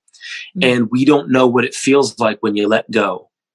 Right. And when you let go and you feel like you're meandering, it's the same thing like psychedelics. It's not uncomfortable, right? It starts to ramp up and accelerate. But when things start to ramp up and accelerate, your subconscious is like, is this uncontrollable acceleration? How far is this going to go? Right. What if it gets worse? Oh my God, if it gets worse and it keeps going at this rate, it'll get What if it never worse. stops? What if it never stops? Yeah, getting worse. Right away. And then I want it to stop. I want off this ride. I don't even want to try this roller coaster right now. And that's what almost everybody who does ayahuasca experiences at some point. Almost everyone. They say, wait a minute. I thought I wanted this, but I don't. I want it to stop. Right. And then you do it and you're humbled and you come back and you're like, I don't know if I'll ever do it again, but thank you. Right. Thank you for that. So it's just, again, another thought experiment. Yeah. Continuity. We have this, it's That the is very narrative interesting. that holds the continuity. Yeah. And so we are hypnotized by narrative because, the last thing I'll leave you on is there's monotony and insanity. Monotony is over repetition. It's just, it never wanders. It never meanders. It's just monotony. Right. And then there's insanity. Insanity is it meanders, but never repeats. There's no repetition. There's no reference point that you can sink into and feel comfortable with. Right. So hugging that line is what all music, all books, all stories, all narratives, all of them, they start somewhere and they just don't, they kind of repeat, but every time they repeat, they're slightly different. So you can't say it's like a circle. It's more like a spiral. It's always changing, but there's always this cyclical thing to it, but it's always got a changing. Pattern, a bit of a pattern. Right. Yeah. So, I mean, that is what I believe reality is. And I think that DMT, it really, it causes us to break out of the narrative. Yes. But that doesn't mean that if we are in dream time or if we are meandering too far, that it wouldn't do the opposite. Because an adaptogen like cannabis or rhodiola or astragalus, all these things are adaptogens. If you have a hypo system, it'll speed it up. Right. If you have a hyper system, it'll slow it down. Yep. Cannabis does that. All adaptogens do that. What if DMT also does the same? It feels like insanity because we're so stuck in the monotony of our daily lives that it breaks us into this insane world. Right. But what if we're in insanity? And that's what some people are taking a look at. Right. Actually, what if, this is and reality. I was just talking with the guy from DMT Quest, what if people with schizophrenia have an issue with DMT? Or one of the enzymes. So we may want to take a look at that because what if it is an adaptogen and it brings them back to a more centered, monotonous state rather than an insane state? Right. So, and for the person that maybe doesn't have a condition, but learns how to control their own supply of DMT, then we can actually, if we can control our supply and bring it up when we need it, we could also bring it down. Possibly. Interesting. Yeah. Man, did you hear Ram Dass and Krishna Das's Babaji? I don't know what his actual title, Maharaji Ji, out in India. He, Ram Dass came to him with LSD and he was like, you got to try this. I think it's exactly where you're at most of the time. And apparently he took all the acid and no change. And he did it showing him like, listen, I'll show you what chemicals are. Right. You know what I mean? Like when you're here, you control the chemicals. That's where you can get injected with E. coli and stay in that center. Just like Wim Hof. Yep. He got injected with E. coli. 12 of his students did too. They did the Wim Hof breathing. No effects whatsoever. Control group, convulsing, vomiting, shaking, headaches, extreme sensitivity to light because they weren't doing that breathing. It just shows you we have that power. Oh yeah. How much, the impact of labels we've talked a lot about on this podcast. Once we get a label, then we right away go and research the label. And then how much of that is actually happening and how much are we making happen? Yeah. Self-fulfilling prophecy, placebo effect. Yes. Yeah. I think this is why DMT is so exciting because it could open the door to this whole discussion by using science, right? Like the actual average person, say like a suburban mom might be open to entertain it at first glance because she now is seeing the science. And in a documentary like yours, it makes real sense. So it could be really profound. And make a big impact. Agreed. Yeah, good point.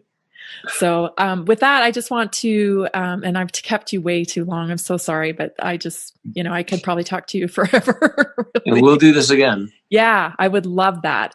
But where can people connect with you? Because you've got some really amazing groups on your website, and I think they're really needed right now. Yeah. There's a lot of negative shit out there with people being on different platforms and just getting off the platforms. I still have a presence on some of these platforms, but I've transitioned to more paid content, because I really think that when you're paying for your content, you get what you want out of it. Yeah. And you can find me at benjosephstewart.com, and that's STEWART. So benjosephstewart.com. And most of Facebook.com /Ben Joseph Stewart, Instagram, at Ben Joseph Stewart. Same with Twitter. I think Twitter is Ben Joseph Stew.